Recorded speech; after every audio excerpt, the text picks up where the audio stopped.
अस्सलाम वालेकुम दोस्तों, कैसे हो? मुझे उम्मीद है कि आप सब सही हो गए। आज जो हम बात करने वाले हैं काफ़ी ज़्यादा इंपॉर्टेंट खबर कुवैत से निकल के आ रही है। अगर आप कुवैत में रहते हैं तो आप सावधान रहें, सतर्क रहें, क्योंकि खूब अभी जो है लोगों को पकड़ा जा रहा है। और दूसरी बात यह है, कुछ नए कायदे कानून जो है वो लगाए गए हैं, बनाए गए हैं, जो कि अब लागू कर दिए गए हैं। तो अगर आप गलती करते हैं तो कुछ नए गाइडलाइंस वगैरह को ज़रूर जान लीजिए, क्योंकि आने वाले वक्त में मुहर्रम का महीना शुरू होगा तो आप परेशान ना हो जाएं और किसी भी तरीके से आपकी गिरफ्तारी ना हो जाए। चैनल को पहली बार देख रहे हैं, सब्सक्राइब करें और साथ ही साथ बेल आइकन ज़रूर प्रेस कर दें। आने वाले वक्त में ऐसे ही जानकारी आपको मिलती रहे और आप हमेशा हमारे साथ में जुड़े रहें। सबसे पहले मैं आपको बताना चाहूँगा, अगर आप कुवैत के अंदर रहते हैं तो मुहर्रम का महीना जैसे ही शुरू होगा, आपको मालूम है शुरू हो चुका है। लगभग ही अलग अलग कंट्रियों में जो है हर तरीके से एक दिन का फ़र्क रहता है। तो आपने देखा होगा मुहर्रम के महीने में जो है, जो हुसैनी लोग होते हैं किसी भी तरीके से यानी कि जो बंदोबस्त वगैरह किया रहता है मुहर्रम के महीने में, जो जुलूस वगैरह काटते हैं बहुत सारे लोग।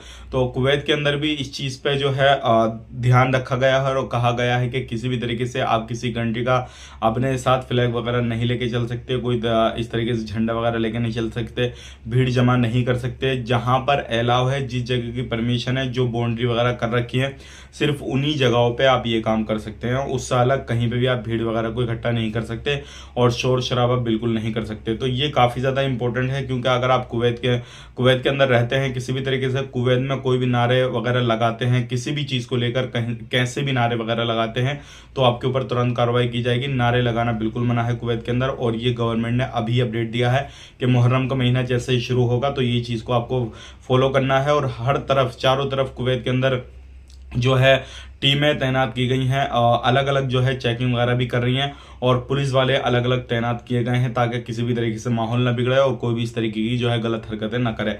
अब बात कर लेते हैं यहाँ पे अगली खबर की तरफ। जो अगली खबर आ रही है निकल के, वो आ रही है काफ़ी ज़्यादा इंपॉर्टेंट है। कुवैत के अंदर अगर आप रहते हैं तो चेकिंग आपको मालूम है चल रहा है, लेकिन उसके साथ साथ एक अच्छी खबर ये है कि अगर आप पेमेंट भेजना चाहते हैं तो जिस तरीके से इंडिया के अंदर यूपीआई काफ़ी ज़्यादा फेमस है, आप अपने मोबाइल नंबर से अपना एक जो है अकाउंट लिंक कर सकते हैं और फ़ोन पे, गूगल पे, पेटीएम वगैरह जिस तरीके की एप्लीकेशन है, तो इसी तरीके से बैंकिंग एप्लीकेशन से जो है आप कुवैत के अंदर भी अपने फ़ोन नंबर से रजिस्ट्रेशन करा के अपना पैसा ट्रांसफ़र कर सकते हैं। तो ये अच्छी खबर है। अगर आप एक यूज़र्स हैं और आप फ़ोन बैंकिंग वगैरह यूज़ करते हैं तो अपने मोबाइल नंबर को अटैच करके कहीं पे भी पैसा ट्रांसफ़र कर सकते हैं। जिस तरीके से आसानी से इंडिया के अंदर ट्रांसफ़र होता था, वैसे ही अब कुवैत के अंदर भी ट्रांसफ़र जो है वो कर पाएंगे। अब बात कर लेते हैं यहाँ पे अगली खबर की तरफ। जो अगली खबर आ रही निकल के, 2 लोगों को पकड़ा गया है और जब इन्हें पकड़ने के बाद में इनका डाटा वगैरह चेक किया गया तो कहीं पर भी कंप्यूटर वगैरह में किसी भी तरीके से कोई डाटा इनका नहीं मिला। जब इनसे पूछताछ वगैरह हुई तो इन्होंने बताया कि हम एक कंटेनर के अंदर छुप के आए थे और यहाँ पे काफ़ी समय से कुवैत के अंदर काम कर रहे हैं। तो ऐसे बहुत सारे लोग कुवैत के अंदर अभी भी काम कर रहे हैं, जो कि अलग अलग तरीके से कंटेनर जो है चाहे वो रोड के थ्रू आए, फिर समंदर के रास्ते आए, या फिर किसी भी तरीके से डोंकी मार के जाएँ, किसी भी तरीके से आ जाएँ वो इलीगल तरीके से। तो बहुत सारे लोगों का कोई डाटा भी नहीं होता है और ऐसे लोग भी कुवैत के अंदर काम कर रहे हैं। तो इन 2 लोगों को पकड़ा गया, बाद में छानबीन हो रही है, उसके बाद में और भी जो है पकड़े जाएंगे ऐसे लोग जो भी इलीगल तरीके से कुवैत के अंदर आ रहे हैं। तो आप सावधान रहें। अब बात कर लेते हैं यहाँ पे, जो लोग कुवैत के अंदर रहते हैं तो 2 घंटे के अंदर चेकिंग हुआ, मिनिस्ट्री की टीमों ने चेकिंग किया तो लगभग 72 लोगों को पकड़ा गया। सिर्फ और सिर्फ 2 घंटे के अंदर जब चेकिंग हुआ 72 लोगों को पकड़ा गया। इनमें बहुत सारे लोग एकामा के उल्लंघन करता थे जिनके पास में, और बहुत सारे लोग ऐसे तो कोई आईडी, कोई प्रूफ ही नहीं था, और बहुत सारे लोग अलग अलग कार्य करते हुए पकड़े गए हैं। तो अगर आप कुवैत के अंदर रहते हैं तो कुवैत में चेकिंग इस टाइम पे काफ़ी ज़्यादा चल रहा है। तो कोई भी काम आप काज कर रहे हैं तो अपना वही काम करें जो आपके कफिल ने आपको परमिशन दे रखी है, जो आपका एकामा में लिखा हुआ है, जो आप काम करने गए हैं। अगर आप कोई दूसरा काम करते हुए पकड़े गए तो फिर आपके ऊपर तुरंत कार्रवाई की जाएगी और हो सकता है फिर आपको जेल की हवा भी खानी पड़े। क्योंकि अगर आप एक नशे का कारोबार वगैरह कर रहे हैं, एक नॉर्मली आप पकड़े गए किसी भी तरीके से, नॉर्मली आपका कारोबार है, तो आपको जेल की हवा खा के छूट जाएंगे, आप अपने देश आ जाएंगे। लेकिन बड़े पैमाने पर आप कारोबार कर रहे हैं तो हो सकता है आपको सजाए मौत भी हो जाए। अब बात कर लेते हैं यहाँ पे अगली खबर की तरफ। जो अगली खबर आ रही है निकल के, ये काफ़ी ज़्यादा इंपॉर्टेंट है। एक भाई ने सवाल किया कि हमारा सिविल आईडी ख़त्म हो चुका है लेकिन हम अपनी कंपनी के पास ही काम कर रहे हैं, लेकिन 2 दिन एक्स्ट्रा हो गए हैं, तो क्या हम अप्लाई कर सकते हैं या फिर इलीगल हो गए, हमारा सिविल आईडी कार्ड लगेगा या नहीं लगेगा, अब छूट भी ख़त्म हो चुकी है तो क्या करना पड़ेगा इसके लिए। तो मैं आपको बताना चाहूँगा, अगर अपनी कफिल के पास या कंपनी के पास कहीं पर भी आप रहते हैं जहाँ पर ऑलरेडी काम करते हैं और आप लीगल तरीके से काम करते हैं, अगर 1-2 दिन एक्स्ट्रा हो गए हैं तो घबराने की जरूरत नहीं है। सिर्फ कुछ जो है दिनार आप पर फाइन लगेगा, पर डे के हिसाब से 2 दिनार आपको 2 KD देना पड़ेगा और वो फाइन पे करके फिर आपको जो है उसकी फीस देनी पड़ेगी, जो भी आपकी कार्ड की लगेगी, आपका रिन्यूअल हो जाएगा, कोई भी मसला कोई भी परेशानी आपको नहीं होगी।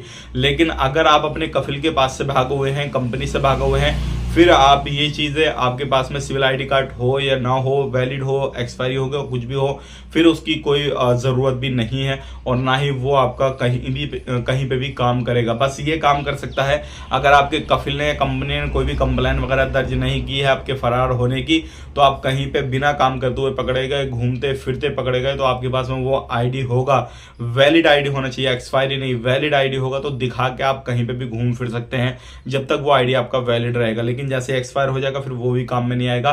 तो ये चीज़ आपने बहुत ज़्यादा ध्यान से समझनी है। और अगर किसी भी जगह आप काम करते हैं तो काम करें, लेकिन सही तरीके से काम करें, खुद को लीगल करने की कोशिश करें।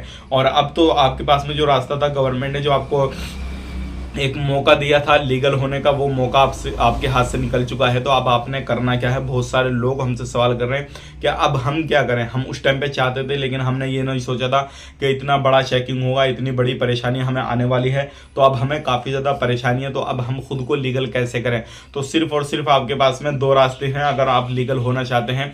तो सबसे पहली चीज़ क्या है, आप सबसे पहले तो अपने जिस भी देश के आप हैं, आप इंडिया से हैं तो इंडियन एम्बेसी से कॉन्टेक्ट करें, वो आपको एक सलाह अच्छी देंगे। तो पहला काम तो आपने ये करना। दूसरा काम ये है, इंडियन एम्बेसी से आप कांटेक्ट नहीं कर पा रहे हैं तो आपको अपने कफिल के बारे में, कंपनी के बारे में अच्छे से मालूम होगा कि आपका वीज़ा इस काम का है और आप वहाँ पे काम करते थे, क्योंकि ऐसा तो है नहीं कि डायरेक्टली आप दूसरी जगह भाग गए हों।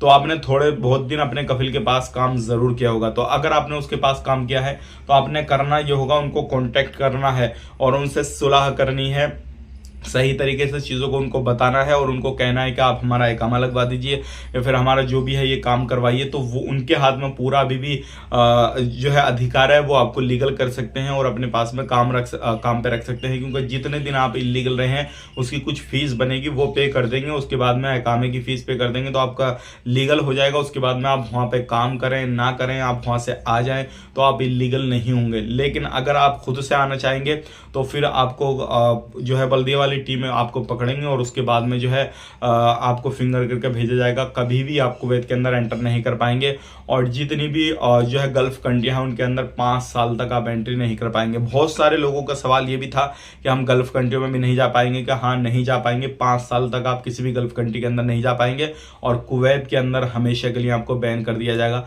तो ये थी आज की कुछ इंपॉर्टेंट इन्फॉर्मेशन जो कि मैंने आप तक शेयर कर दी। कुवैत में रहते हैं, सावधान रहें, सतर्क रहें। फेसबुक पेज पे देख रहे हैं इस वीडियो को तो फॉलो कर लें हमारे पेज को, और चैनल पे देख रहे हैं तो मेरी आपसे रिक्वेस्ट है सब्सक्राइब जरूर करें। आप अपना ख्याल रखें, अपनी फैमिली और ख्याल लेंगे। Take care, bye bye.